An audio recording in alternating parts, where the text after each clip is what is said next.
إن الحمد لله نحمده ونستعينه ونستغفره ونعوذ بالله من شرور أنفسنا ومن سيئات أعمالنا من يهده الله فلا مضل له ومن يضلل فلا هادي له أشهد أن لا إله إلا الله وحده لا شريك له وأشهد أن محمدًا عبده ورسوله صلى الله عليه وسلم اللهم صل على محمد وعلى آل محمد كما صليت على إبراهيم وعلى آل إبراهيم إنك حميد مجيد اللهم بارك على محمد وعلى آل محمد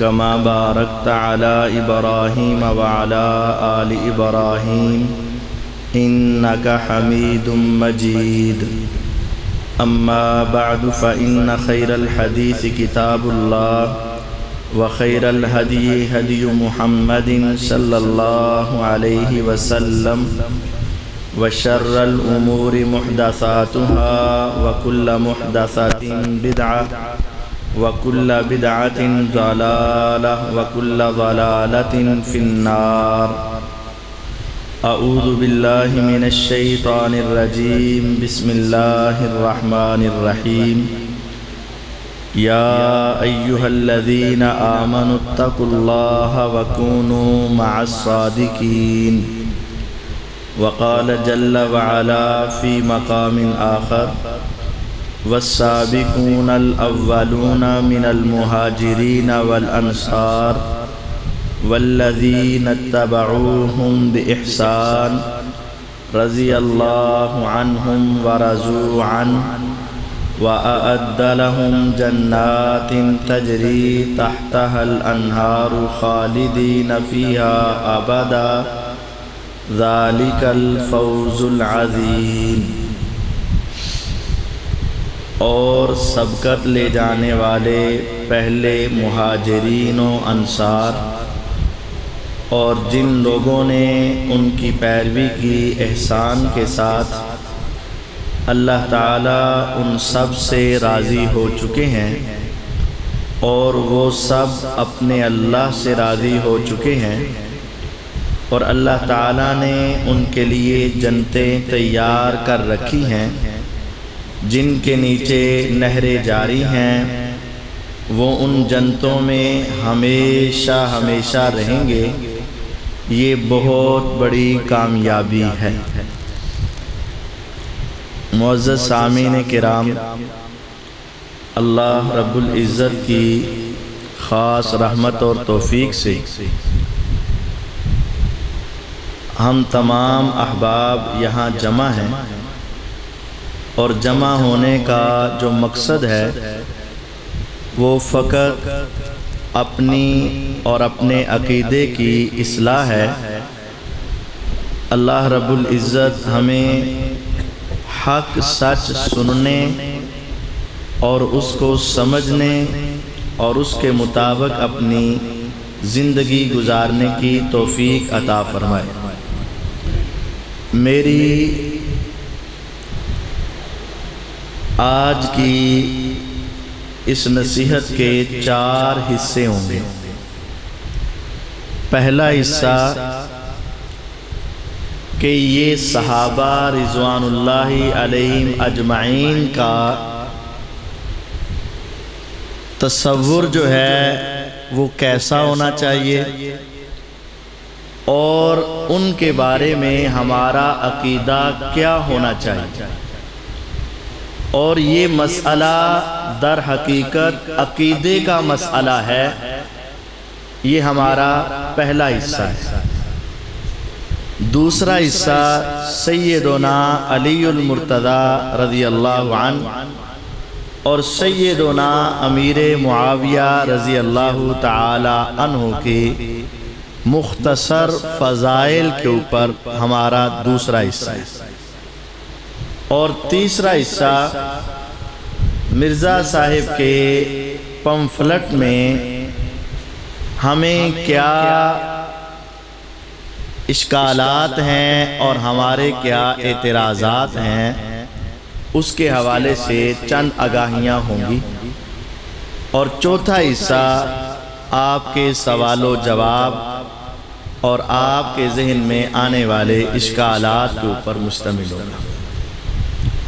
سب سے پہلی بات، جب ہم اپنے دوستوں سے یہ بات کرتے ہیں کہ مرزا صاحب کے افکار و نظریات درست نہیں ہیں، تو ہمارے کچھ دوست کہتے ہیں قاری صاحب آپ اتنی سختی نہ کیجئے، چلیں ایک دو مسئلوں میں اختلاف ہوگا لیکن اس کا عقیدہ تو درست ہے نا، اس کی وجہ سے کتنے لوگوں کو ہدایت مل رہی ہے، تو آپ اس کی مخالفت نہ کریں۔ در حقیقت یہ بات ان دوستوں کی ہے جن کو عقیدے کی تمام اقسام کا علم نہیں۔ عقیدے کا ایک حصہ صحابہ بھی ہے، اور اس کی میں بڑے اختصار کے ساتھ کچھ دلیلیں دینا چاہتا ہوں۔ یہ میرے ہاتھ میں کتاب ہے الجامع فی عقائد و رسائل اہل السنت والاثر۔ اس کتاب کی 2 جلدیں ہیں، اس میں سے ایک جلد یہ ہے پہلی۔ اس کے اندر 62 کتابوں کا خلاصہ موجود ہے جو عقیدے کے عنوان پر لکھی گئی۔ اس کتاب میں 62 عقیدے کی کتابوں کا خلاصہ موجود ہے، صرف عقیدے کی باتوں، اور اس کے اندر سے 3 حوالے میں صرف آپ احباب کے سامنے رکھنا چاہتا ہوں۔ ویسے تو یہ بہت حوالے ہیں لیکن 3 حوالے۔ سب سے پہلے امام احمد بن حنبل رحمہ اللہ، امام اہل السنہ، وہ ارشاد فرماتے ہیں اجمع 90 رجلا من التابعین، 90 تابعین کا اجماع ہے، 90 تابعین کا اجماع ہے، اتفاق ہے۔ وَأَئِمَّةِ الْمُسْلِمِينَ، اور مسلمانوں کے اماموں کا بھی اجماع ہے۔ وَأَئِمَّةِ السَّلَفِ، اور ائمہ سلف کا بھی اجماع ہے۔ وَفُقَهَاءِ الْأَمْصَارِ، اور تمام شہر کے فقہاء کا اجماع ہے۔ عَلَىٰ أَنَّ السُّنَّةَ الَّتِي توفی عنہا رسول اللہ صلی اللہ علیہ وسلم، کہ جس عقیدے کے اوپر پیغمبر علیہ السلام اس دنیا سے گئے وہ عقیدہ کیا ہے، اس عقیدے کو بیان کرتے ہوئے آخر میں کہتے ہیں وَالْكَفُّ أَمَّا شَجَرَ بَيْنَ أَصْحَابِ رسول اللہ صلی اللہ علیہ وسلم، کہ صحابہ کے جو اختلافات ہوئے ان اختلافات میں خاموش رہنا اور اپنی زبان کو روکنا، اس کے اوپر 90 تابعین، فقہاء، ائمہ، محدثین کا اجماع ہے کہ اس کے بارے میں ہمیں اپنی زبان درازی نہیں کرنی چاہیے۔ وَأَفْضَلُ النَّاسِ بعد رسول اللہ صلی اللہ علیہ وسلم ابو بکر وعمر وعثمان وعلی ابن عم رسول اللہ صلی اللہ علیہ وسلم، اور رسول اللہ صلی اللہ علیہ وسلم کے بعد افضل ہستیاں یہ 4 ہیں، اور ترتیب یہ ہے، یہ سب کا اتفاق اور اجماع ہے کہ ان کے آپس کے اختلافات کے بارے میں زبان درازی نہیں کرنی، اور اس ترتیب سے ماننا ہے کہ پیغمبر علیہ السلام کے بعد سب سے افضل ابو بکر رضی اللہ عنہ، ان کے بعد عمر رضی اللہ عنہ، ان کے بعد عثمان رضی اللہ عنہ، ان کے بعد علی رضی اللہ تعالی عنہم اجمعین ہے۔ وَالتَّرَحُّمُ علی جمیع اصحاب رسول اللہ صلی اللہ علیہ وسلم، اور تمام اصحاب رسول صلی اللہ علیہ وسلم کے لیے رحمت کی دعا کرنا، یہ تمام امت کے علماء، فقہاء، ائمہ سلف اور 90 تابعین کا اس پر اجماع ہے۔ یہ عقیدے کے مسئلے میں انہوں نے اس کو بیان کیا۔ دوسرا حوالہ یہ ہے کہ امام محمد بن عوف رحمہ اللہ کا عقیدہ نقل کرتے ہوئے بیان کرتے ہیں وَمَنِ انْتَقَصَ أَحَدًا مِّنْ أَصْحَابِ رَسُولِ اللَّهِ صلی اللہ علیہ وسلم، جس نے کسی ایک صحابی کی تنقیص کی، کسی ایک کی بھی۔ آج بعض لوگ کہتے ہیں یار وہ 3-4 کی کرتا ہے نا، حضرت معاویہ رضی اللہ عنہ کی، عمر بن عاص رضی اللہ عنہ کی، ابو عبیدہ بن جراح یا مغیرہ بن شعبہ رضی اللہ عنہ کی، بس 3-4 کی کرتا ہے نا۔ یہ غور کیجئے گا، فرماتے ہیں مَنِ انْتَقَصَ أَحَدًا، جس نے کسی ایک کی بھی تنقیص کی، من اصحاب رسول اللہ صلی اللہ علیہ وسلم، او ابغضہ، یا کسی ایک کے ساتھ بغض رکھا۔ آج مرزا صاحب کا یہ آن دی ریکارڈ ہمارے پاس ابھی بھی موجود ہے۔ اس سے پوچھا گیا کہ آپ معاویہ رضی اللہ عنہ کو رضی اللہ تعالیٰ عنہ کیوں کہتے ہو؟ کہتے یار دل پر پتھر رکھ کے کہتا ہوں، گویا کہ دل کی خوشی سے بغض ہے نا۔ اب غور کیجئے گا، محدثین کا عقیدہ، اور انہوں نے عقیدے کے مسئلے میں لکھا کہ او ابغضہ، یا کسی ایک صحابی سے بغض رکھا، لحادث کان منہ، ان کے کسی ایک عمل کی وجہ سے، کسی صحابی سے بغض رکھا ان کی کسی غلطی کی وجہ سے، او ذکر مساویہ، یا صحابہ کی غلطیاں بیان کی، صحابہ کی غلطیاں بیان کی، کانا مبتدعن، ایسا آدمی بدعتی شمار ہوگا۔ جس نے بغض کیا یا غلطیاں بیان کی یا کسی ایک کی تنقیص کی، محدثین کے ہاں کانا مبتدعن، وہ بدعتی آدمی ہے، خارجا من الجماعہ، وہ ملت اسلامیہ، جماعت اسلامیہ، اہل سنت کے حق والے گروہ سے خارج ہے، خارج عن الجماعہ، جماعت سے خارج ہے، جماعت المسلمین سے خارج ہے، حتی یترحم علیہم جمیعا، جب تک تمام صحابہ پر رحمت کی دعا نہیں کرتا وہ بدعتی اور خارج من الجماعہ ہے۔ وَيَكُونَ قَلْبُهُ لَهُمْ بِأَجْمَعِهِمْ سَلِيمًا، جب تک اس کا دل ان تمام صحابہ کے لیے صاف نہیں ہوتا اس وقت تک وہ بدعتی شمار ہوگا اور مسلمانوں کی جماعت سے خارج شمار ہوگا۔ یہ محدثین کیا۔ اور تیسرا حوالہ ایک امام ہے عباس بن موسیٰ الحمدانی رحمہ اللہ۔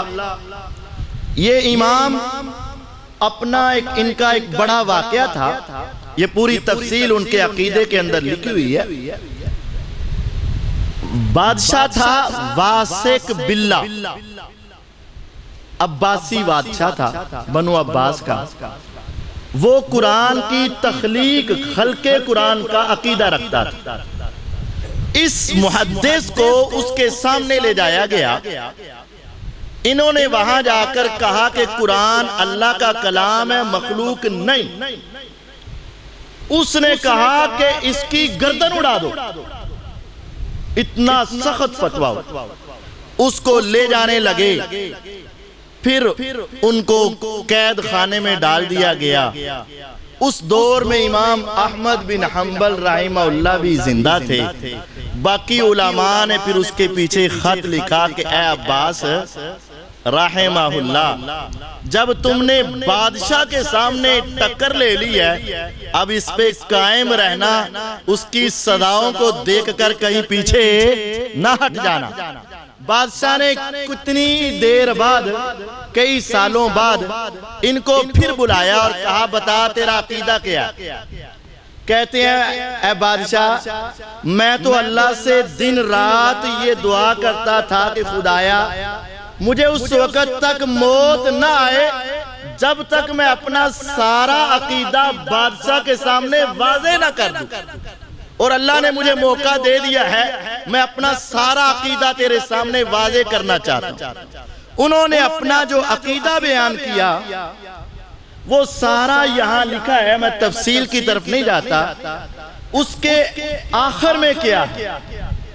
اس کے آخر میں یہ ہے وَأَن تَقُولَ بِلِسَانِكَ وَتَعْلَمَ يَقِينًا بِقَلْبِكَ، کہ اے بادشاہ میرا عقیدہ یہ ہے کہ تیری زبان بھی یہ کہے اور تیرے دل میں بھی اس کا یقین ہو ان خیر هذه الامة بعد نبیها ابو بکر رضی اللہ عنہ، اس امت کا سب سے بہتر انسان نبی علیہ السلام کے بعد کون ہے؟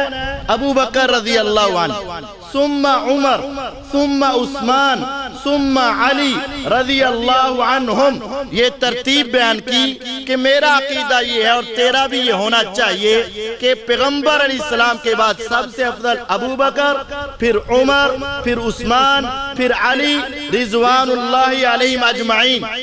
والکف اما شجر بین اصحاب رسول اللہ صلی اللہ علیہ وسلم، اور میرا عقیدہ یہ ہے کہ صحابہ کے جو آپس میں اختلاف ہوئے ہیں ان اختلافات پر زبان بند رکھنی چاہیے، ان کو بیان کر کے آپس کے اختلافات میں صحابہ کی توہین نہیں کرنی چاہیے۔ یہ سارا عقیدہ بیان کیا۔ جب اللہ تعالیٰ نے ایسا کرم کیا کہ وہ اس کے جیل سے چھوٹ گئے نا، تو کہتے ہیں فَأُخْرِجْتُ، تو جب میں نکلا تو میری ملاقات امام احمد بن حنبل رحمہ اللہ سے ہوئی۔ انہوں نے مجھ سے وہ بادشاہ کا سارا واقعہ سنا۔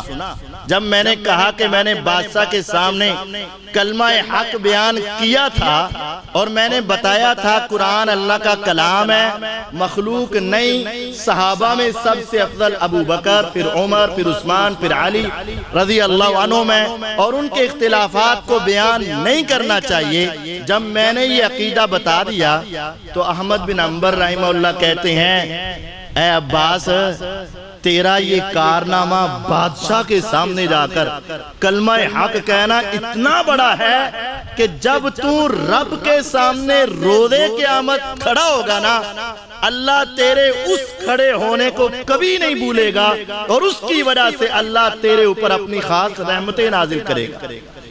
پھر آگے کیا کہا؟ ينبغي أن نكتب هذا على أبواب مساجدنا۔ امام احمد بن حنبل رحمہ اللہ کہتے ہیں میں سمجھتا ہوں کہ یہ عقیدہ ہمیں اپنی مسجدوں کے دروازوں پر لکھ دینا چاہیے، اپنی مساجد کے دروازوں پر لکھ دینا چاہیے۔ وَنُعَلِّمَهُ أَهْلَنَا، اور میرا جی چاہتا ہے کہ یہ عقیدہ ہم اپنے گھر والوں کو سکھائیں، وَأَوْلَادَنَا، اور اپنی اولادوں کو سکھائیں، اور پھر اپنے بیٹے کو دیکھا اور اس کو کہا کہ یہ واقعہ لکھ لے اور سفید کاغذ میں لکھ کر اس کو محفوظ کر لے۔ میرا خیال ہے کہ جب تم اس کو لے کر روز قیامت اللہ کو ملو گے تو تم حق اور سنت کے اوپر اپنے اللہ کو جا کر ملو گے۔ اس کے اندر 18 حوالے ہیں، لیکن میں نے 3 حوالوں میں یہ بات ثابت کی، ائمہ و محدثین جب عقیدے کی بات کرتے ہیں تو اس میں 2 باتیں بڑی قابل غور ہیں۔ ایک بات کہ وہ کہتے ہیں کہ صحابہ کے آپس کے اختلافات کو بیان نہ کرو، ان کے اندر خاموش رہنا، یہ عقیدہ ہے۔ اور دوسرا یہ ہے جو کسی ایک کی تنقید کرے، بغض رکھے، اور اس کے دل میں کینہ ہو وہ بدعتی انسان ہے، خارج من الجماع انسان ہے، اس وقت تک وہ مسلمانوں کی جماعت میں نہیں جب تک اس کا دل صحابہ کے لیے صاف نہیں ہو جاتا۔ اب دوسرا میرا پوائنٹ یہ ہے، قرآن کی کئی آیات امیر معاویہ رضی اللہ تعالی عنہ کے فضائل میں اور بخاری مسلم کی کئی احادیث ان کے فضائل میں ہیں، لیکن آیات میں سے ایک آیت اور حدیثوں میں سے دو حدیثیں صرف آپ کے سامنے رکھنا چاہتا ہوں۔ ایک آیت جو میں نے آپ کو تلاوت کر کے سنائی سورۃ توبہ کی آیت نمبر 100 ہے، 11واں پارہ۔ اللہ تعالیٰ ارشاد فرماتے ہیں، بسم اللہ الرحمن الرحیم، والسابقون الاولون من المہاجرین والانصار، سبقت لے جانے والے پہلے مہاجرین و انصار، مہاجرین میں جو پہلے مسلمان ہوئے اور انصار میں جو پہلے مسلمان، والذین اتبعوہم بإحسان، اور پھر جو ان کے پیچھے اچھے طریقے سے چلتے رہے۔ یہ دو کیٹاگریاں بن گئی، پہلے مسلمان ہونے والے اور بعد میں مسلمان ہونے والے۔ رضی اللہ عنہم، اللہ تعالیٰ ان سب سے راضی ہو چکا۔ اب بڑی غور سے یہ بات سمجھنی ہے، راضیہ یہ گرامر عربی کے اعتبار سے ہے، اس کو کہتے ہیں ماضی، گزرا ہوا کام۔ اللہ تعالیٰ راضی ہو چکے، جو کام ہو گیا ہو اس میں شک نہیں ہوتا، جو ہونا ہے اس میں شک ہو سکتا ہے۔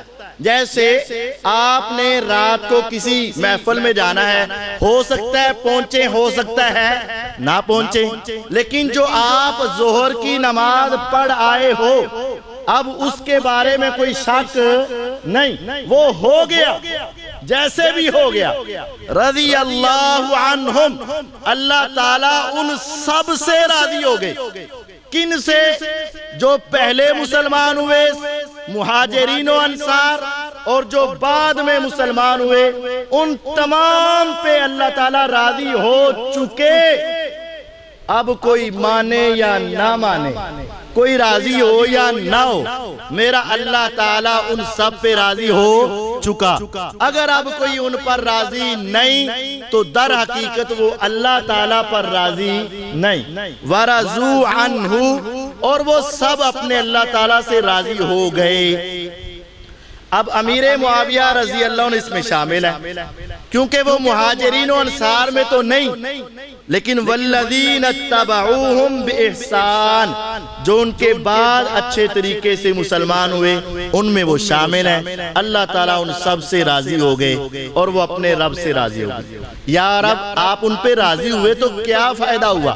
فرمایا وَأَعَدَّ لَهُمْ جَنَّاتٍ، اللہ تعالیٰ نے ان کے لیے جنتیں تیار کر دی ہوئی ہیں، کرنی نہیں، جنت تیار ہو چکی ہے۔ کیسی جنتیں ہیں؟ تجری تحتہا الانہار، ان کے نیچے نہریں جاری ہیں۔ یا رب العالمین وہ کتنی دیر اس میں رہیں گے؟ خالدین فیہا، ہمیشہ رہیں گے۔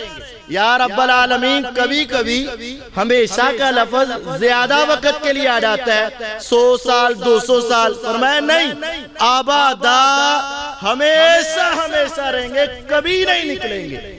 یا رب العالمین پھر تو یہ بڑی کامیابی کی بات ہے۔ فرمایا ہاں، ذالک الفوز العظیم، یہی بہت بڑی کامیابی ہے۔ قرآن مجید میں جو سب سے آخری سورت نازل ہوئی اس سورت کا نام ہے سورت توبہ۔ امیر معاویہ رضی اللہ تعالیٰ عنہ اس سورت کے نازل ہونے سے پہلے مسلمان ہو چکے تھے۔ تو اللہ تعالیٰ نے جب یہ آیت نازل کی کہ تمام مسلمانوں سے اللہ تعالیٰ راضی ہو چکا ہے، تو امیر معاویہ رضی اللہ تعالیٰ عنہ پر، عمر بن عاص رضی اللہ عنہ پر، مغیرہ بن شعبہ رضی اللہ تعالیٰ عنہ پر اللہ تعالیٰ راضی ہو چکے ہیں، جنتیں تیار ہو چکی ہیں، وہ ان میں اب جا چکے ہیں۔ کوئی راضی ہو یا نہ ہو، میرا رب ان پہ راضی ہو چکا ہے۔ اب ہے حدیث صحیح بخاری کی۔ صحیح بخاری میں حدیث دو مقام پر آتی ہے، ایک ہے 2800 نمبر حدیث، ایک ہے 2924 نمبر حدیث۔ 2800 اور 2924 ام حرام بنت ملحان رضی اللہ عنہا نبی علیہ السلام کی صحابیاں ہیں۔ پیغمبر علیہ السلام کے ساتھ ان کا رضائی رشتہ ہے۔ آپ ان کے گھر میں سوئے ہوئے تھے تو آپ مسکراتے ہوئے اٹھے۔ جیسے ہمارے اوپر بھی بسا اوقات خواب اچھا آئے تو آپ اپنے بچوں کو دیکھیں تو وہ خواب میں کیا کر رہے ہوتے ہیں؟ مسکرا رہے ہوتے ہیں۔ انسان بھی بسا اوقات اٹھ جاتا ہے مسکراتا ہوا، اور بسا اوقات غم آئے تو گھبراہٹ کے ساتھ بھی انسان اٹھ جاتا ہے۔ تو امیر معاویہ رضی اللہ عنہ کے بارے میں حضور کو خواب آیا۔ خواب اتنا پیارا تھا کہ حضور مسکراتے ہوئے اٹھ پڑے، مسکراتے ہوئے اٹھ پڑے۔ 2800 نمبر اور 2924 یہ میں 7 کتاب لایا ہوں، دیکھنا چاہیں دیکھ لے، اپنے موبائل سے نکال لیں، اسلام 360 سے نکال لیں۔ جب وہ مسکراتے ہوئے اٹھے تو ام حرام رضی اللہ عنہ نے پوچھا پیغمبر علیہ السلام آپ کیوں مسکرا رہے ہیں؟ فرمایا کہ میں نے اپنی امت کا ایک گروہ ایسا دیکھا ہے جو بحری بیڑوں پر سوار ہو کر سمندر میں جاگے چلے گئے اور دشمنوں سے ٹکرا رہے ہیں۔ پہلے بدر ہوا، مسلمانوں کے پاس ہتھیار زیادہ نہیں تھے، احد ہوا تو قوت اتنی نہیں تھی، خندق ہوا تو خندق کھودنی پڑی، بچاؤ کرنا پڑا، لیکن میں نے اپنی امت کا ایک گروہ ایسا دیکھا جن کے پاس مالی اسباب بھی اتنے ہیں، بادشاہوں کی طرح ہتھیاروں سے لیس سمندر میں کود پڑے ہیں اور دشمن سے ٹکرانے کے لیے نکل پڑے ہیں۔ میں اپنی اس امت کے گروہ کو دیکھ کر اتنا خوش ہوا اور میں نے کہہ دیا قد اوجبو، ان سب کے اوپر واجب ہو چکی ہے۔ کیا؟ یعنی جنت ان سب پر واجب ہو چکی ہے۔ ام حرام رضی اللہ عنہ نے جب یہ مقام سنا کہ سب پہ جنت واجب ہے، اللہ کی مغفرت واجب ہے، تو وہ کہنے لگی حضور دعا کر دو اللہ مجھے ان میں شامل کر دے۔ نبی علیہ السلام نے دعا کر دی، اللہ تعالیٰ نے قبول فرما لی۔ آپ نے ان کو بتا دیا انت منہم، ام حرام یقین کر لے آسمان پہ دعا قبول ہو گئی، تیرا نام ان میں لکھ لیا گیا، تو ان میں شامل ہو گئی۔ کیسا موقع ہوگا کہ ام حرام رضی اللہ عنہ کو سامنے کہہ دیا کہ جنتی لشکر میں تو شامل ہو گئی۔ اب وہ جنتی لشکر کون تھا؟ روایت آگے بھی ہے لیکن میں اپنی بات کو اختصار کی طرف لے جاتا ہوں۔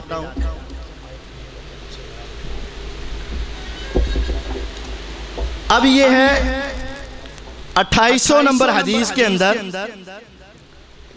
کہ رسول اللہ صلی اللہ علیہ وسلم کا جو پیش ہوا نا، آپ نے جو خواب دیکھا تھا، اب اس کے بارے میں ہے اول ما رکب المسلمون البحر مع معاویہ رضی اللہ عنہ۔ اولو پہلا، ما جو، رکب المسلمون البحر مسلمانوں کا پہلا قافلہ جو سمندر میں سوار ہوا، مع معاویہ وہ معاویہ رضی اللہ عنہ کے ساتھ گیا تھا۔ پچھلی حدیث میں 2924 میں ہے جو پہلا لشکر سمندری جہاد میں جائے گا ان پہ جنت واجب ہو چکی ہے، اور بخاری میں ہے جو پہلا گیا تھا اس کے اندر کون تھے؟ مع معاویہ تھا، وہ لشکر معاویہ رضی اللہ عنہ کے ساتھ گیا تھا۔ یہ صحیح بخاری میں۔ اب ان دونوں روایات کو ساتھ ملا کر خلاصہ یہ ہے جس لشکر کو دیکھ کر میرے آقا مسکرائیں، اس لشکر کے ایک سپہ سالار کا نام ہے معاویہ رضی اللہ عنہ۔ جس لشکر کے لیے جنت کی مغفرت کی بشارت دے اس لشکر کا سپہ سالار ہے معاویہ رضی اللہ عنہ، اور اس لشکر کا تذکرہ صحیح بخاری میں ہے، اور یہاں آپ کو ایک بات بتا دوں، حدیث کے الفاظ ہیں اول ما راکب المسلمون البحر مع معاویہ۔ مع کا معنی ہوتا ہے ساتھ، جیسے وَاسْتَعِينُوا بِالصَّبْرِ وَالصَّلَاةِ إِنَّ اللَّهَ مع الصابرین، یا ایھا الذین آمنوا استعینوا بالصبر والصلاۃ ان اللہ مع الصابرین، بے شک اللہ تعالیٰ صبر کرنے والوں کے ساتھ ہے۔ اب یہاں مع معاویہ تھا، وہ پہلا لشکر کس کے ساتھ گیا تھا؟ معاویہ رضی اللہ عنہ کے ساتھ، لیکن اسلام 360 والے نے اس کا ترجمہ درست نہیں کیا۔ وہاں لکھا ہوا ہے وہ پہلا لشکر گیا تھا معاویہ رضی اللہ عنہ کے زمانے میں۔ بھئی مع معاویہ کا معنی معاویہ کا زمانہ نہیں ہوتا، کیا ہوتا ہے؟ مع معاویہ تھا، معاویہ رضی اللہ عنہ کے ساتھ۔ بعض لوگوں کو جب یہ حدیث سنائی جاتی ہے نا تو وہ بعد میں گھر میں جا کر پڑھتے ہیں، کہتے ہیں قاری صاحب تسی کہہ رہے سی اونا دے ساتھ گئے سی تے اسی تے پڑھیا تو تے لکھیا سی اونا دے زمانے چ گیا، تو زمانے میں کوئی اور بھی تو جا سکتا ہے نا۔ تو پھر ہم اسے سمجھاتے ہیں کہ اسلام 360 میں کچھ غلطیاں موجود ہیں۔ لفظ کو دیکھو، مع معاویہ، مع کا معنی ہوتا ہے ساتھ۔ آپ اردو میں بھی استعمال کرتے ہیں، جب آپ کسی کو شادی کا کارڈ بھیجتے ہیں تو لکھتے ہیں محمد عبداللہ بما اہل و عیال۔ مع کا معنی اہل و عیال سمیت، ان کے ساتھ۔ قرآن میں بھی آتا ہے ان اللہ مع الصابرین، اللہ تعالیٰ صبر کرنے والوں کے ساتھ، اور معاویہ رضی اللہ عنہ کے ساتھ۔ تو یہ ساتھ والی بات بخاری میں موجود ہے۔ تو جب قرآن میں اللہ تعالیٰ کی رضا کا ذکر ہے اور جنتی ہونے کا ذکر ہے، اور بخاری میں بھی 2924 اور 2800 نمبر حدیث میں ان کے جنتی ہونے کا ذکر ہے، تو اس کے بعد ان کے اوپر اعتراض کرنا قطعاً درست نہیں ہے۔ ہماری اس تقریر کا تیسرا حصہ، یہ آپ کے سامنے ایک پمفلٹ میں آپ کو دکھا رہا ہوں۔ یہ ہے انجینئر محمد علی مرزا صاحب کا پمفلٹ، جس کو وہ کہتے ہیں یہ میری ساری زندگی کی محنت ہے، اور اس کو وہ ہائیڈروجن بم بھی کہتے ہیں، اور کہتے ہیں میرا سارا مقدمہ اس کے اندر۔ بحمد اللہ تعالی اس کا جواب ہم نے ایک ایک لائن کا جواب ہم نے اس کے اندر دے دیا ہوا ہے، لکھ کر دیا ہوا ہے۔ آپ ایک ایک حدیث کا جواب اس میں دیکھ سکتے ہیں، لیکن آج آپ کو چند باتیں سمجھانا چاہتا ہوں۔ مرزا صاحب کا یہ پمفلٹ ہے ریسرچ پیپر 5B۔ جب ہم مرزا صاحب کے کلپوں کے اوپر ان کی ریکارڈنگ پر کچھ لوگوں کو سمجھاتے ہیں، دیکھو یہ اللہ تعالیٰ کی گستاخی کر رہا ہے، دیکھو یہ حدیث میں تحریف کر رہا ہے، دیکھو یہ صحابہ کی گستاخی کر رہا ہے، دیکھو یہ قادیانیوں کی حمایت کر رہا ہے، دیکھو یہ رافضیوں کی حمایت کر رہا ہے، تو کچھ میرے دوست آگے سے کہتے ہیں نہیں قاری صاحب ایک کلپ کٹ وڈ کے ایڈیٹنگ کر کے آگے پیچھے سے کاٹ کر بیان کیا ہوگا، پتہ نہیں آگے پیچھے انہوں نے کیڑی گال کی تھی، اس واسطے اسی کلپ کے اوپر بات نہیں کرتی۔ تو ہم نے کہا ٹھیک ہے، واقعتاً ایسا ہو جاتا ہے، تو پھر ہم نے آپ کے سامنے یہ پمفلٹ لیا۔ اس پمفلٹ کا جواب بھی میرے پاس موجود ہے، 10 جواب میرے پاس ہیں، جو دیکھنا چاہے وقتی طور پر وہ ابھی آ کر ہم سے لے سکتا ہے۔ میں آپ کو دکھانا یہ چاہتا ہوں کہ مرزا صاحب کے اس پمفلٹ میں وہ حدیث بیان کرتے ہیں تو آدھی، آپ اپنے اپنے موبائلوں پر کھول کر دیکھ لیں، پوری حدیث بیان نہیں کرتے۔ میں آپ کو اس میں سے یہ دکھانا چاہتا ہوں کہ مرزا صاحب حدیث بیان کر کے آگے کہتے ہیں قال شیخ الالبانی اسنادہ صحیح، کہ شیخ البانی رحمہ اللہ نے کہا اس کی سند صحیح ہے، اور جب ہم اصل کتاب کھولتے ہیں تو اوپر لکھا ہوتا ہے اسنادہ ضعیف، اس کی سند ضعیف۔ مرزا صاحب کیا کہتے ہیں؟ اس کی سند صحیح ہے۔ اصل کتاب کھولتے تو کیا لکھا ہوتا ہے؟ اس کی سند ضعیف ہے۔ مرزا صاحب کہتے ہیں اس کے اندر کوئی حدیث بغیر سند کے نہیں، ہم کھولتے ہیں تو اس کی سند ہی نہیں ہوتی۔ تو میں چند باتیں مثال کے طور پر آپ کو دکھانا چاہتا ہوں۔ جو آدمی ان کا پمفلٹ اصل میں دیکھنا چاہتا ہے وہ ابھی تشریف لے آئے، ہم اس کو مرزا صاحب کا پمفلٹ ابھی دیتے ہیں، وہ اپنے سامنے رکھے، اس طرح کھولے، پھر ہم حدیث دکھائیں گے، اس کے اندر سے بھی نکال لے، اپنے موبائل پر چیک کر لے کہ کیا مرزا صاحب نے غلط کیا ہے کہ نہیں، جھوٹ بولے ہیں کہ نہیں، حدیثوں کو چھپایا ہے کہ نہیں۔ سب سے پہلے بسم اللہ الرحمن الرحیم، مرزا صاحب نے اپنا پمفلٹ شروع کرنے سے پہلے ایک آیت لکھی ہے اور ایک حدیث لکھی ہے۔ اس آیت کا ترجمہ یہ ہے، بے شک جو لوگ ہماری نازل کی ہوئی واضح آیات اور رہنمائی کی باتوں کو چھپاتے ہیں، جبکہ ہم نے تو کتاب میں اسے لوگوں کے لیے خوب بیان کر دیا، تو انہی لوگوں پر اللہ تعالیٰ کی لعنت ہے۔ جو حق بات کو چھپائے اس پر اللہ تعالیٰ کی لعنت ہے۔ یہ بات یاد رکھنی، مرزا صاحب نے آیت لکھی ہوئی ہے، بالکل صحیح کہا، جو حق بات چھپائے اس پر اللہ تعالیٰ کی لعنت ہے اور لعنت کرنے والوں کی لعنت ہے، سوائے ان لوگوں کے جنہوں نے توبہ کر لی اور اپنی اصلاح بھی کر لی اور اس چھپائے ہوئے علم کو بیان بھی کر دیا، تو میں بھی ان پر مہربان ہو جاؤں گا اور میں بہت توبہ قبول کرنے والا بہت مہربان ہوں۔ یہ سورۃ بقرہ کی آیت ہے، جو حق چھپائے اس پر اللہ تعالیٰ کی لعنت، یہ بات یاد رکھیں۔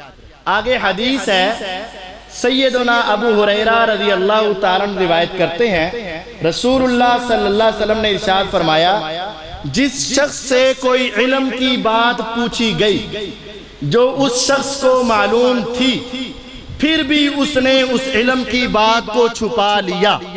کسی نے مسئلہ پوچھا، اس کو پتا بھی تھا، پھر بھی اس نے اس کو چھپا لیا، تو ایسے شخص کو قیامت کے دن اللہ تعالیٰ کی طرف سے سزا کے طور پر آگ کی لگام ڈالی جائے گی۔ جو حق چھپائے اس پر اللہ کی لعنت، اور جو حق چھپائے اس کو قیامت کے روز آگ کی لگام ڈالی جائے گی۔ یہ مرزا صاحب نے آیت اور حدیث لکھی ہے، ہم اس آیت اور حدیث کو مانتے ہیں، لیکن اب چیک کرتے ہیں کہ ہوا کیا ہے۔ اسی کتاب کا اگلا صفحہ ہم نکالتے ہیں، اس صفحے کے درمیان میں جامع ترمذی کی ایک حدیث پڑھتے ہیں۔ حدیث اگر آپ اپنی کتابوں سے نکالنا چاہیں تو نکال لیں، جامع ترمذی کی حدیث ہے 2226 2226۔ مرزا صاحب بیان کرتے ہیں کہ سیدنا سفینہ رضی اللہ تعالی عنہ نے بیان کیا کہ رسول اللہ صلی اللہ علیہ وسلم نے ارشاد فرمایا، میری امت میں خلافت 30 سال تک رہے گی، پھر اس کے بعد بادشاہت ہوگی۔ پھر سیدنا سفینہ رضی اللہ عنہ نے فرمایا، سیدنا ابو بکر رضی اللہ عنہ کی خلافت، سیدنا عمر رضی اللہ تعالیٰ عنہ کی خلافت، سیدنا عثمان رضی اللہ عنہ کی خلافت، اور پھر فرمایا سیدنا علی رضی اللہ عنہ کی خلافت بھی شمار کرو۔ ہم نے یہ تمام مدت کل 30 سال پائی۔ خلافت کتنے سال رہے گی؟ 30 سال۔ ابو بکر، عمر، عثمان، علی رضی اللہ عنہ مجمعین 30 سال پورے ہوئے۔ سعید تابعی رحمہ اللہ فرماتے ہیں، میں نے سیدنا سفینہ رضی اللہ عنہ سے عرض کی، بنو امیہ کے لوگ تو سمجھتے ہیں کہ خلافت تو ان میں ہے۔ سیدنا سفینہ رضی اللہ عنہ نے انتہائی غصے میں فرمایا، یہ بنو زرقا نیلی آنکھوں والے یعنی بنو امیہ اور بنو مروان جھوٹ بولتے ہیں، حق تو یہ ہے وہ تو شریر ترین حکومت کرنے والی ایک ملوکیت یعنی بادشاہت ہے۔ خلافت 30 سال ہے، بنو امیہ کی بدترین حکومت ہے، بادشاہت ہے۔ یہ بات بیان کرنے کے بعد مرزا صاحب آگے لکھتے ہیں نیچے جامع ترمذی کا حوالہ، قال الشیخ الالبانی والشیخ زبیر علی زئی اسنادہ صحیح۔ اگر آپ یہ کتاب خود دیکھنا چاہتے ہیں تو میرے پاس موجود ہے، خود اپنے پاس سامنے رکھ کر دیکھیں کیا مرزا صاحب نے حوالہ دے کر شیخ البانی رحمہ اللہ کا نام لکھا ہے۔ انہوں نے کہا ہے اسنادہ صحیح، کہاں کہا ہے؟ آگے کہتے ہیں سلسلہ صحیحہ میں کہا ہے، حدیث نمبر 459 459۔ البانی رحمہ اللہ نے اس حدیث کو کیا کہا ہے؟ مرزا صاحب کے بقول صحیح۔ کہاں کہا ہے؟ سلسلہ صحیحہ میں۔ حدیث نمبر کیا ہے؟ 459۔ اگر آپ کے پاس اسلام 360 ہے تو نکالیں سلسلہ صحیحہ، اس میں سے 459 نمبر حدیث نکال کر دیکھیں کیا واقعتاً البانی رحمہ اللہ نے اس حدیث کو صحیح کہا ہے؟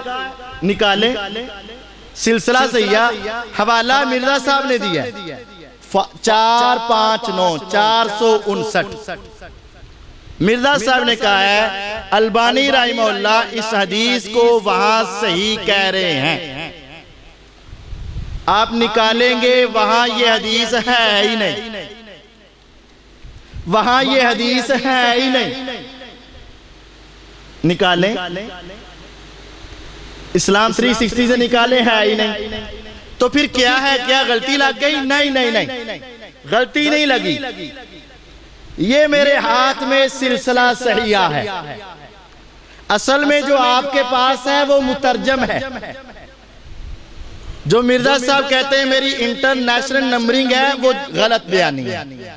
اصل یہ انٹرنیشنل نمبرنگ ہے، اصل کتاب میں حوالہ صحیح ہے۔ یہ میرے پاس کتاب ہے سلسلہ صحیحہ، آپ اگر دیکھ سکتے ہیں 459 حدیث نمبر یہی ہے۔ اس کے اوپر البانی رحمہ اللہ نے کہا وزادت ترمذیو، ترمذی کے الفاظ کیا ہیں؟ قال سعید بن جمحان نے کہا فَقُلْتُ لَهُ، میں نے سیدنا سفینہ رضی اللہ عنہ سے پوچھا ان بنی امیہ یزعمون، بنو امیہ کا دعویٰ ہے ان الخلافت فیہم، کہ خلافت تو ہمارے اندر ہے۔ دیکھیں وہاں یہ لفظ ہے، مرزا صاحب نے جو لکھا ہے اس کے اوپر لفظ ہے۔ سعید نے کہا کہ بنو امیہ کہتے ہیں خلافت تو ہم میں ہے لفظ۔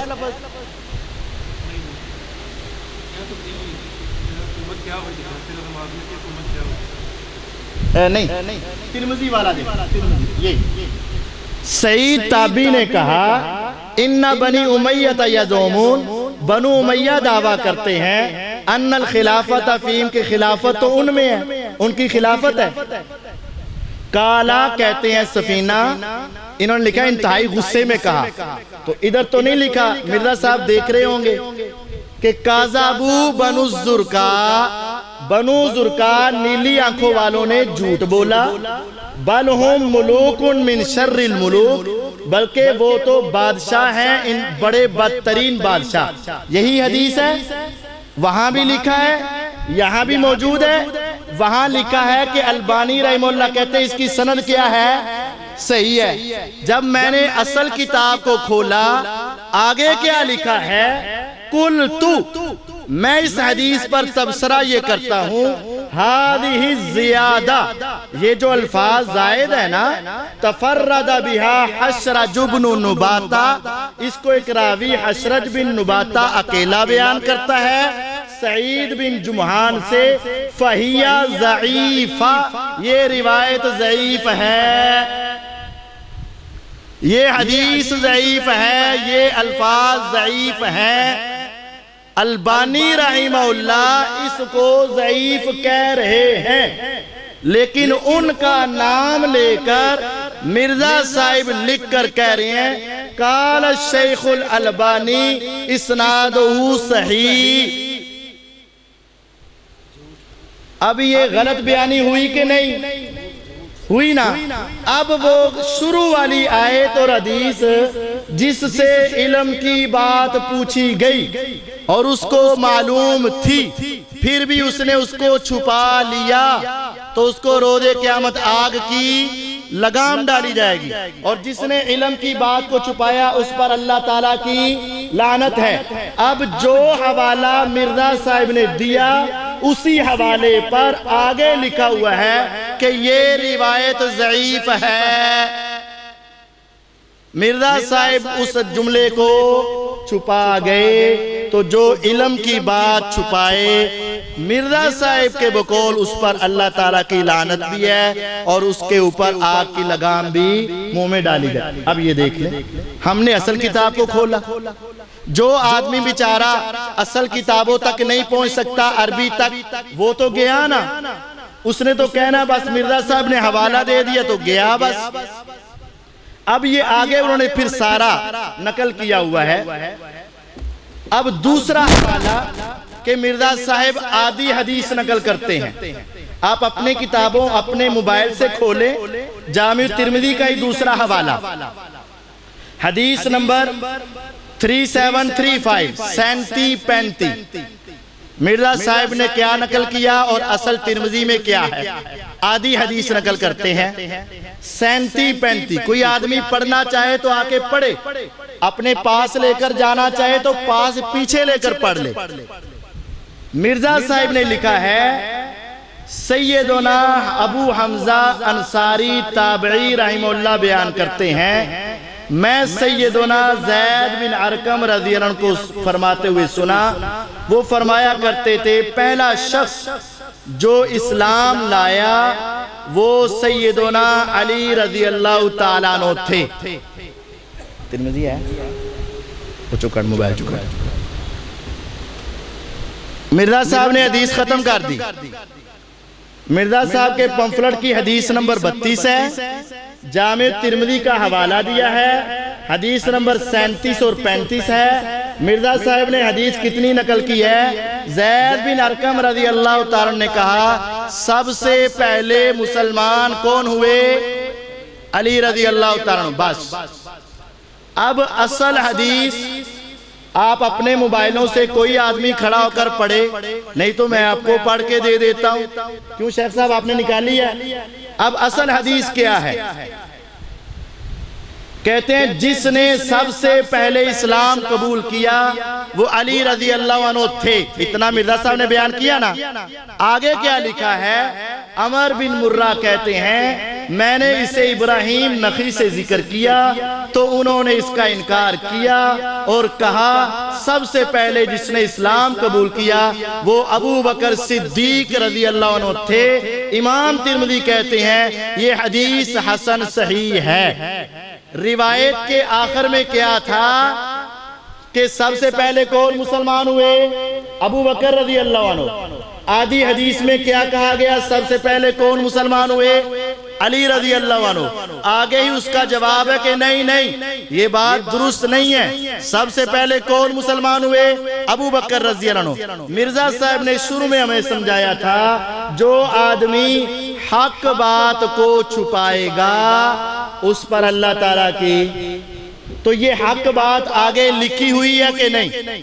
مرزا صاحب نے یہ حدیث نقل کی ہے، ہم کہتے ہیں حدیث آدھی نقل کیوں کی ہے؟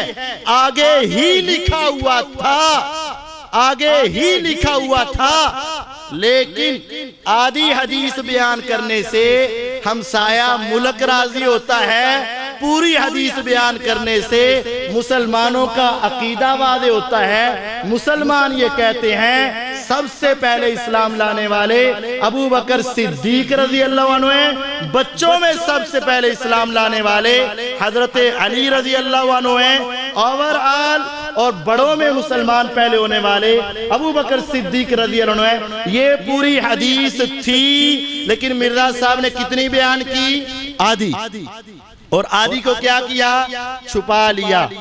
تو جو آدھی حدیثیں بتائے اور آدھی چھپائے، اور تانا علماء کو دیا جاتا ہے میں تانوں او گلاں دساں گا جڑیاں مولوی لوگوں کو کہتا ہے میں تمہیں وہ مسئلے بتاؤں گا کہ کوئی مولوی نہیں بتائے گا، تو ہم کہتے واقعتاً تو ادھیاں ادھیاں وہ بتائے گا جو باقی سارے مولوی ساری بتاتے ہیں۔ صرف ایک ہی نہیں، آگے بھی ایک نکالی ہے مستدرک حاکم، مستدرک حاکم کا بھی حوالہ دیا. آگے لکھا ہے بے شک پہلا شخص جو اسلام لایا وہ سیدنا علی بن ابی طالب رضی اللہ عنہ تھے. اتنا ہی لکھا ہے بس. پہلا شخص جو اسلام لایا کون تھے؟ علی بن ابی طالب. اس سے آگے یہ حدیث نقل کی روایت ختم کر دی. ہمارے ہاتھ میں یہ مستدرک حاکم ہے. ہم ادھر سے پڑھتے ہیں کہ کیا ہے یہاں. ان اول من اسلم مع رسول اللہ صلی اللہ علیہ وسلم علی بن ابی طالب. لیکن بات یہاں ختم نہیں ہوئی, آگے ہے انما الخلاف فی ھذا الحرف. اس لفظ میں تھوڑا سا اختلاف ہے. ان ابا بکر الصدیق رضی اللہ عنہ کان اول الرجال البالغین اسلاما وعلی بن ابی طالب تقدم اسلامہ قبل البلوغ. آگے لکھا ہے علی رضی اللہ عنہ بلوغت سے پہلے مسلمان ہوئے, لیکن ابو بکر رضی اللہ عنہ سب سے پہلے مسلمان ہوئے. آگے لکھا ہوا تھا سب سے پہلے ابو بکر رضی اللہ عنہ مسلمان ہوئے. حضرت علی رضی اللہ عنہ بچپن میں پہلے مسلمان ہوئے, بچوں میں, لیکن ابو بکر رضی اللہ عنہ پہلے مسلمان ہوئے. یہ اگلی بات مرزا صاحب چھپا گئے. پھر وہ آیت اور حدیث اپنے سامنے رکھے کہ جو حق بات کو چھپائے اس پر کیا ہے حق بات پہ. اب یہ آئیے دوبارہ پھر پیچھے. مرزا صاحب نے دوسری حدیث میں یہ نقل کیا, اور آپ نے اکثر سنا بھی ہوگا کہ معاویہ رضی اللہ تعالی عنہ کی خلافت جو ہے وہ کاٹ کھانے والی بادشاہت ہے. سنا ہوا ہے آپ نے؟ یہ کہتے ہیں, یہ حدیث بھی سن لیں, مسند احمد نکالیں, اور یہ سلسلہ بھی.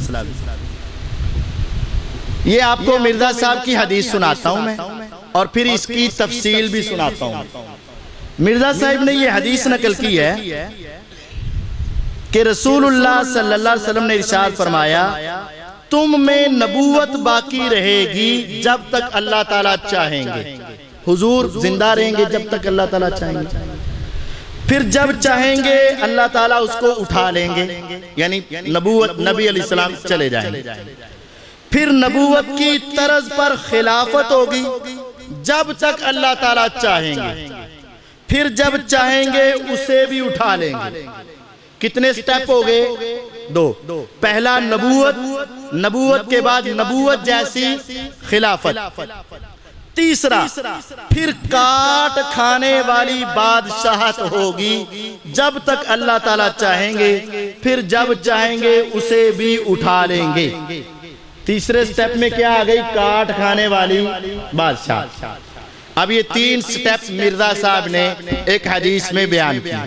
پہلے میں نبوت, پھر اس کے بعد نبوت جیسی خلافت, اور پھر کاٹ کھانے والی بادشاہت. مرزا صاحب نے یہ حدیث بیان کی. اب یہ تین سٹیپوں کی آگے وضاحت آ گئی کہ نبوت کے بعد کاٹ کھانے والی بادشاہت کب آئے گی, وہ آگے بیان کی. ترمذی والی وہی حدیث جو مرزا صاحب نے آدھی بیان کی, جس کا ذوف آگے لکھا ہوا تھا. وہ 30 سال تک خلافت رہے گی. ابو بکر, عمر اور عثمان اور علی رضی اللہ عنہ, اور ان کے بعد کیا آ جائے گی؟ کاٹ کھانے والی بادشاہت. یہ مرزا صاحب کا مقدمہ. مرزا صاحب کہتے ہیں پہلے نبوت, اس کے بعد نبوت جیسی خلافت 30 سال تک, اور پھر 31ویں سال کاٹ کھانے والی بادشاہت یہ آ جائے گی. اور 31واں سال کس کا تھا؟ معاویہ رضی اللہ تعالیٰ عنہ. اب مرزا صاحب نے اس حدیث کا بھی جو حوالہ دیا وہی پرانا حوالہ, سلسلہ سیاح حدیث نمبر 459 459. اس حدیث کو بیان کرتے ہوئے امام البانی رحمہ اللہ نے ایک ورقہ آگے اس حدیث کی تفصیل لکھی ہوئی تھی. اب ہم یہ سوال کرتے ہیں, مرزا صاحب نے عربی کتاب کی اس حدیث کا حوالہ دیا تھا, کیا مرزا صاحب نے یہ پڑھا ہوا تھا یا نہیں؟ میرا ایمان ہے، میرا ان کے اوپر یہ یقین ہے کہ انہوں نے پڑھا ہوگا، ہم تو ان کو پڑھا لکھا سمجھتے ہیں کہ انہوں نے یقیناً اس کتاب کو پڑھا ہوگا، اور جب پڑھا ہوگا تو آگے یہ تفصیل بھی پڑھی ہوگی، اور جب تفصیل پڑھ کر بیان نہیں کی، تفصیل پڑھ کر بیان، تو پھر علم کی بات کو انہوں نے کیا کیا؟ چھپایا۔ اب تفصیل کیا ہے؟ اسی حدیث میں 459 آپ آ کر دیکھ سکتے ہیں، امام صاحب کہتے ہیں تفصیلی روایت یہ ہے، سَيَكُونُ خِلَافَةُ نُبُوَّةٍ وَرَحْمَةٍ ثم يكون ملک ورحمہ ثم يكون ملک وجبریہ ثم يكون ملک عزوز۔ امام صاحب کہتے ہیں تفصیلی روایت یہ ہے، پہلے ہوگی نبوت، نبوت کے بعد خلافت علی منہاج النبوہ، اس کے بعد رحمت والی بادشاہت، اور اس کے بعد جبر والی بادشاہت، اس کے بعد کاٹ کھانے والی بادشاہت۔ فرق کیا پڑا؟ سمجھ نہیں آیا، دوبارہ سمجھ۔ اگر مرزا صاحب والی صرف آپ حدیث پڑھے تو تیسرے نمبر پر آتی ہے کاٹ کھانے والی بادشاہت، یعنی 31واں سال حضرت معاویہ رضی اللہ کا کیا بنتا ہے؟ کاٹ کھانے والا۔ لیکن البانی رحمہ اللہ نے اسی حدیث کے آگے لکھا کہ یہ جو روایت مرزا صاحب بیان کر رہی ہے یہ مختصر روایت ہے، تفصیلی روایت میں ایسے ہے، پہلے ہوگی نبوت، نبوت کے بعد ہوگی نبوت جیسی خلافت 30 سال تک، اور 31ویں سال سے رحمت والی بادشاہت شروع ہوگی، مرزے کے ڈائریکشن میں کاٹ کھانے والی بادشاہت، لیکن تفصیلی حدیث میں رحمت والی بادشاہت۔ جو بھائی، جو میرا دوست مرزا صاحب کا پمفلٹ پڑھے گا وہ معاویہ رضی اللہ عنہ کو کاٹ کھانے والی بادشاہت میں سمجھے گا، جو آدمی اصل حدیث کی کتاب کو پڑھے گا اس کے اندر لکھا ہوگا کہ پیغمبر علیہ السلام نے فرمایا تھا میرے بعد خلافت ہوگی، خلافت کے بعد رحمت والی بادشاہت ہوگی۔ تفصیلی حدیث کی وجہ سے امیر معاویہ رضی اللہ عنہ رحمت والی بادشاہت لے کر آئے۔ یہ کس نے لکھا؟ امام البانی رحمہ اللہ نے حدیث کا حوالہ دے کر لکھا، طبرانی کی یہ روایت ہے، سند کے اعتبار سے صحیح ہے۔ مرزا صاحب نے جس حدیث کا ریفرنس دیا اسی حدیث کے اندر یہ بات لکھی ہوئی ہے۔ ہم کہتے ہیں دو باتیں ہیں، یا تو مرزا صاحب نے پڑھا ہی نہیں یا پڑھا ہے۔ اگر پڑھا نہیں تو لکھنے کی ضرورت کیا تھی، اور اگر پڑھا ہے اور یقیناً پڑھا ہے تو پھر آگے سے چھپایا۔ تو جس نے علم کی بات کو چھپایا اس پر اللہ تعالیٰ کی، اور جس نے علم کی بات کو چھپایا اس کو روز قیامت آگ کی، کہ تو اوپر لکھا ہوا ہے اور آپ اصل کتاب کو کھولیں نہ لکھا ہو ہم مجرم، جب آگے لکھا ہوا ہے کہ رحمت والی بادشاہت ہوگی تو پھر اس کو چھپا جانا یہ ایک بہت بڑی خطا ہے جس سے مرزا صاحب کو معافی مانگنی چاہیے۔ اب آئیں، صرف چھپاتے نہیں ہیں بلکہ اپنی طرف سے حدیث میں اضافہ بھی کرتے ہیں۔ ایک تھا حدیث میں کمی کرنی، وہ 2-3 مثالیں میں نے آپ کو دے دی۔ اب ہے اضافہ کرنا۔ اب کیا ہے؟ اضافہ کرنا۔ یہ میرے پاس بخاری نکالیں، یہ مرزا صاحب نے حدیث نمبر 3 کے تحت ایک حدیث لکھی ہے، حدیث نمبر 3 کے تحت۔ نہیں یہ بخاری نہیں ہے، یہ تو صحیح ابن حبان ہے، بخاری ہے۔ اس میں سے آپ نکالیں حدیث نمبر 7207، یعنی 7207۔ اب یہ مرزا صاحب حدیث لکھتے ہیں، کہتے ہیں اصل واقعہ وہ تھا کہ جب حضرت عمر رضی اللہ تعالیٰ عنہ شہید ہونے لگے نا، انہوں نے اپنے پیچھے 6 بندے مقرر کیے کہ ان 6 میں سے کسی کو خلیفہ بنا لینا، لمبی روایت ہے۔ اب وہ عمر رضی اللہ تعالیٰ عنہ شہید ہو گئے، ان 6 بندوں میں سے 3 خود بخود 3 کے حق میں بیٹھ گئے، باقی کتنے رہ گئے؟ اب 3 میں سے عبد الرحمن ابن عوف رضی اللہ عنہ کہنے لگے میں تمہارا فیصلہ کر دوں، خود بھی دستبردار ہو گئے، پیچھے رہ گئے 2، حضرت علی رضی اللہ عنہ اور حضرت عثمان رضی اللہ عنہ۔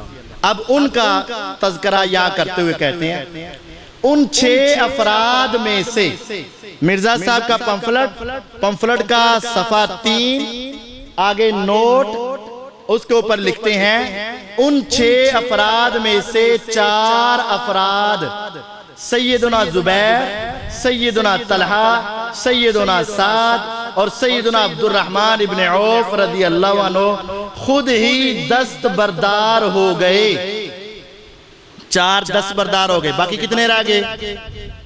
پھر انہوں ہی نے باقی بچ جانے والے سیدنا علی رضی اللہ عنہ اور سیدنا عثمان رضی اللہ عنہ میں سے سیدنا عثمان رضی اللہ عنہ کو خلیفہ منتخب کر لیا۔ اب انہوں نے کس کو خلیفہ منتخب کیا؟ سیدنا عثمان کو۔ اور سب سے پہلے یہ جملہ سننا، اور سب سے پہلے سیدنا علی رضی اللہ عنہ نے سیدنا عثمان رضی اللہ عنہ کی بیعت کی۔ سب سے پہلے کس نے بیعت کی؟ سیدنا علی نے۔ کس کی بیعت کی؟ سیدنا عثمان کی۔ کون لکھ رہے ہیں؟ مرزا صاحب۔ ابھی آپ نے اپنی کتابوں پہ دیکھنا ہے، اتھے یا گال نہیں ہوئے، وہاں یہ بات سیدنا علی رضی اللہ عنہ نے سیدنا عثمان کی بیعت کی، لہذا سیدنا عثمان رضی اللہ عنہ کی شہادت کے بعد سیدنا علی رضی اللہ عنہ سے بڑھ کر کوئی شخص خلافت کا حقدار نہیں تھا، اسی لیے صحابہ نے سیدنا علی رضی اللہ عنہ کو سیدنا عثمان رضی اللہ عنہ کے بعد خلیفہ چن لیا تھا۔ یہ پوری تفصیل آگے لکھی ہے، حوالہ بخاری کا 3700 نمبر بھی ہے اور 7207 بھی ہے۔ اب انہوں کے 2 باتیں آپ نے غور کرنی۔ سب سے پہلے بیعت کس نے کی؟ حضرت علی نے۔ مرزا صاحب نے لکھا ہے، آپ پڑھ سکتے ہیں، حضرت صاحب یہ پڑھیں۔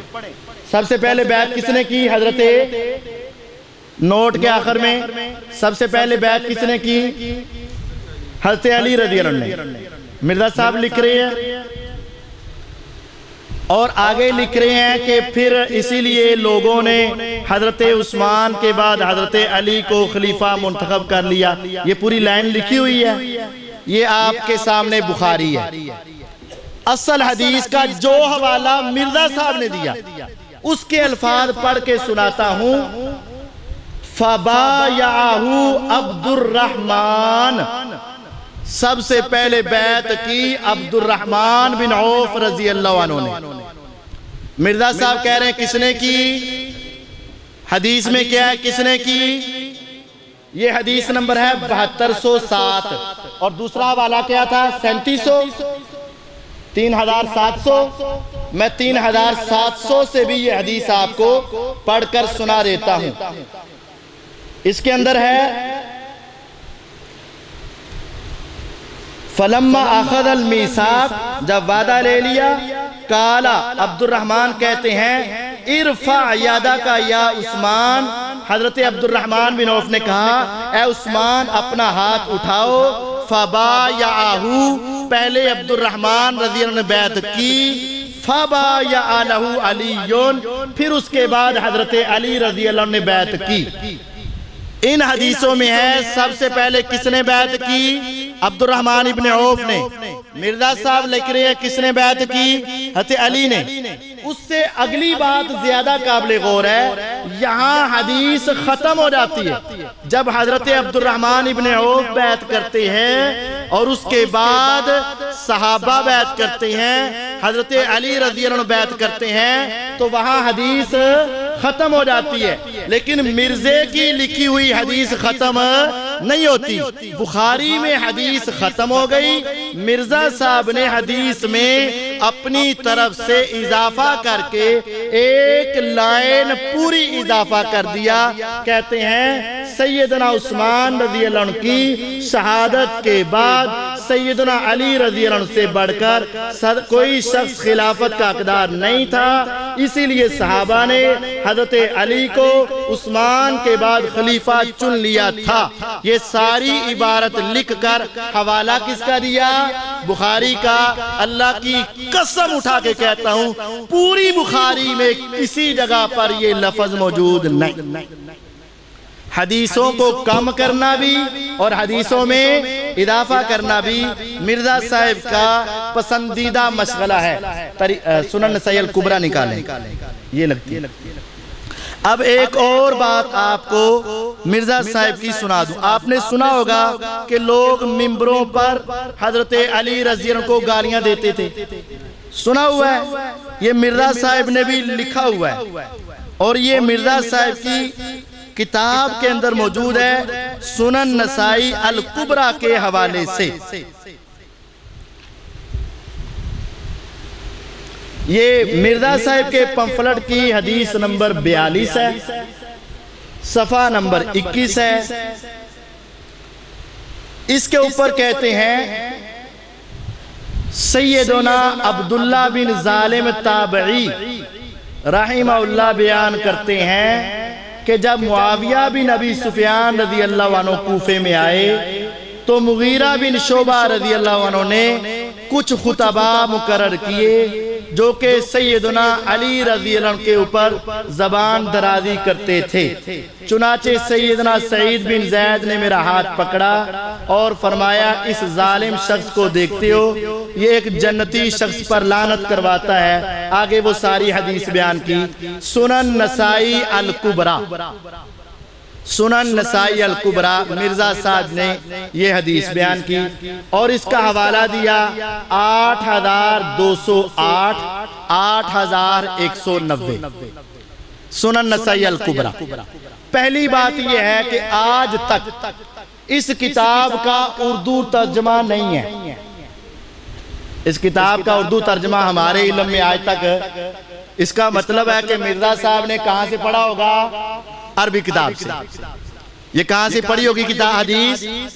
آگے لکھ دیا ہے کہ شیخ البانی، شیخ زبیر علی زئی، شیخ غلام مصطفیٰ زئی سب اس کی سند کو صحیح کہتے ہیں۔ جب ہم نے یہ کتاب اصل اٹھائی سنن الکبریٰ للنسائی، یہ حدیث جو مرزا صاحب بیان کر رہے ہیں عبداللہ بن ظالم تابعی کی سعید بن زید رضی اللہ عنہ سے، صفحہ نمبر 42 کے اوپر اور حدیث نمبر 42 صفحہ نمبر 21، اس کے اوپر امام صاحب نے اس حدیث کو بیان کرنے سے پہلے یہی سند یہی حدیث بیان کر کے کہتے ہیں ہلال ابن یساف لم یسمعہ من عبداللہ ابن ظالم۔ عبداللہ بن ظالم کا نام ہے سند میں؟ بالکل ہے۔ عبداللہ بن ظالم یہ حدیث بیان کر رہے ہیں۔ امام صاحب نے یہ حدیث بیان کرتے وقت لکھ دیا تھا، فیصلہ کر دیا تھا، یہ حدیث ہلال بن یساف نے عبداللہ بن ظالم سے نہیں سنی، روایت ضعیف ہے۔ جس کتاب سے حضرت صاحب نے روایت کو نقل کیا اسی کتاب کے اوپر اس کا ضعیف ہونا لکھا ہوا تھا۔ مرزا صاحب نے یا تو پڑھائی نہیں، کسی سے سن سنا کے حوالہ لکھا، اگر تو خود پڑھا نہیں تو ایسے لکھنا یہ گمراہی ہے، اور اگر پڑھا ہے اور میں سمجھتا ہوں کہ پڑھا ہے کیونکہ پڑھا لکھا آدمی ہے، تو جب پڑھنے کے باوجود دیکھنے کے باوجود کہ امام صاحب نے اوپر لکھا ہوا ہے کہ یہ روایت صحیح نہیں. ہلال بن یساف کا اس روایت کو عبداللہ بن ظالم سے سننا ثابت نہیں، یعنی یہ روایت ضعیف ہے. تو مرزا صاحب کا یہ بات چھپا جانا، یہ علم کی بات نہ بتانا ہمیں پھر مرزا صاحب کے پمفلٹ کے آغاز میں لے جاتا ہے کہ وہاں کیا ہے، جس نے علم کی بات چھپائی اس کے اوپر اللہ تعالیٰ کی.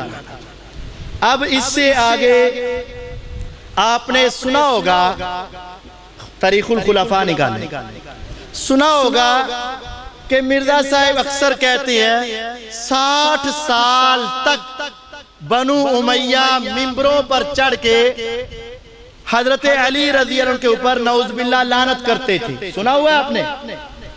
اب یہ مرزا صاحب کے پمفلٹ کا اوپر والا حصہ، سب سے اوپر، مرزا صاحب کہتے ہیں میرا یہ پمفلٹ فرقہ واریت سے بچ کر صرف قرآن، صحیح الاسناد احادیث کو حجت و دلیل ماننے اور جھوٹی بے سند اور ضعیف الاسناد تاریخی روایات کے فتنوں سے بچنے والوں کے لیے. میرا یہ پمفلٹ صرف ان کے لیے ہے جو قرآن کو مانتے ہیں، صحیح حدیث کو مانتے ہیں اور جھوٹی بے سند ضعیف الاسناد روایات کے فتنوں سے بچنے والے ہیں، ان میں جاتے نہیں.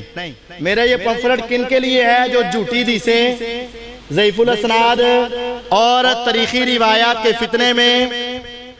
نیچے لکھا ہے علامہ جلال الدین سیوطی المتوفا 911 ہجری لکھتے ہیں، علامہ جلال الدین سیوطی جو فوت ہوئے ہیں 911 ہجری میں، یعنی رسول اللہ صلی اللہ علیہ وسلم سے تقریباً 900 سال بعد.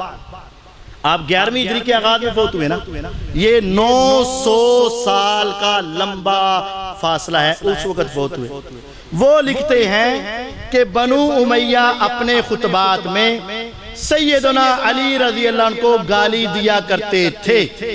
پھر جب عمر بن عبدالعزیز رحمہ اللہ آئے تو انہوں نے اس غلیظ رسم کو بند کروایا. بنو امیہ 60 سال تک ممبروں پر کیا کرتے تھے؟ لعنت بھیجتے تھے. پھر انہوں نے آ کر عمر بن عبدالعزیز نے کیا کروایا؟ بند کروایا. حوالہ کیا ہے؟ تاریخ الخلفاء. حوالہ کیا ہے؟ تاریخ الخلفاء. ہم نے تاریخ الخلفاء لے لی، اس میں لکھا ہے کہ بنو امیہ 60 سال تک ممبروں پر لعنت کرواتے تھے. اچھا، اس کو ہم نے کھولا تو کیا لکھا ہے؟ اب 900 سال بعد آنے والا بندہ، اس کی سند کی ضرورت ہے کہ نہیں؟ سند کی ضرورت ہے کہ نہیں؟ ارے اب اگر ابو داؤد، ترمذی، نسائی، ابن ماجہ حدیث کی کتابوں میں بھی کوئی بات بغیر سند کے لکھی ہو اس کو قبول نہیں کیا جائے گا. اور مرزا صاحب نے بھی لکھا ہے میرا یہ پمفلٹ ضعیف الاسناد روایتوں سے بچنے والوں کے لیے ہے، تاریخ کی جھوٹی روایتوں سے بچنے والوں کے لیے ہے، بے سند روایتوں سے بچنے والوں کے لیے ہے. ہم نے کہا تیرا سلوگن تو بڑا پیارا ہے، تیرا نعرہ تو بڑا اچھا ہے، اب یہ تو نے بات کی ہے، دیکھتے ہیں اس میں کیا ہے. ادھر لکھا ہے 900 سال بعد آنے والا بندہ کہتا ہے بعض لوگوں کا بیان ہے، بعض لوگوں کا بیان ہے کہ بنو امیہ خطبے میں حضرت علی رضی اللہ عنہ کو گالی دیا کرتے تھے. تو پھر عمر بن عبدالعزیز رحمہ اللہ نے خلیفہ ہوتے ہی اس کو ختم کروا دیا. کس نے کہا؟ بعض لوگوں نے. سند کہاں ہے؟ 900 سال کا فاصلہ ہے. ہر سال کے اندر بھی ایک بندے کا بھی اگر نام ہو، ہر سال میں ایک، اور 100 سالوں میں بھی اگر ہو تو پھر بھی 9 بندوں کی سند بنتی ہے. ہر سال کا ایک لگاؤ تو 900 بندے بنتے ہیں. 900 200 سال بعد آنے والا بندہ بغیر سند کے ایک بات کرتا ہے اور مرزا صاحب اس کو حق، سچ، دین اور شریعت سمجھ کر ایسے بیان کرتے ہیں جیسے پوری دنیا کا سب سے بڑا سچ یہ ہے۔ یہ چند مثالیں، ورنہ ہم آپ کو لمبے وقت میں 20 مثالیں دکھا سکتے تھے۔ مرزا صاحب جھوٹی روایتیں بھی بیان کرتے ہیں، ضعیف روایتیں بھی بیان کرتے ہیں، آدھی روایتیں بھی بیان کرتے ہیں، اپنی طرف سے اضافہ بھی کرتے ہیں، اوپر ضعیف لکھا ہوتا ہے، الٹ بیان کر کے کہتے ہیں انہوں نے صحیح کہا ہے۔ امام صاحب نے بتایا ہوتا ہے ہلال بن یساف عبداللہ بن ظالم سے ڈائریکٹ بیان کرے گا تو اس کا سننا سما ثابت نہیں، اور عبداللہ بن ظالم کے آگے بھی فلاں بن حیان یا حیان بن فلاں، وہ مجہول ہونے کی وجہ سے وہ روایت بھی ضعیف ہے، اس کی کوئی صحیح سند ان کا گالیاں دینے والی ثابت نہیں ہے۔ یہ چند نمونے میں نے آپ کے سامنے رکھے ہیں۔ باقی ہمارے آج کی مجلس کا آخری حصہ، چوتھا حصہ، آپ کے سوالات اور ہمارے جوابات ہیں۔ اللہ تعالیٰ ہمیں سمجھنے اور اپنی اصلاح کرنے اور تحقیق کرنے کی توفیق عطا فرمائے۔ وآخر دعوانا ان الحمدللہ رب العالمین۔ جو دوست سوال کرنا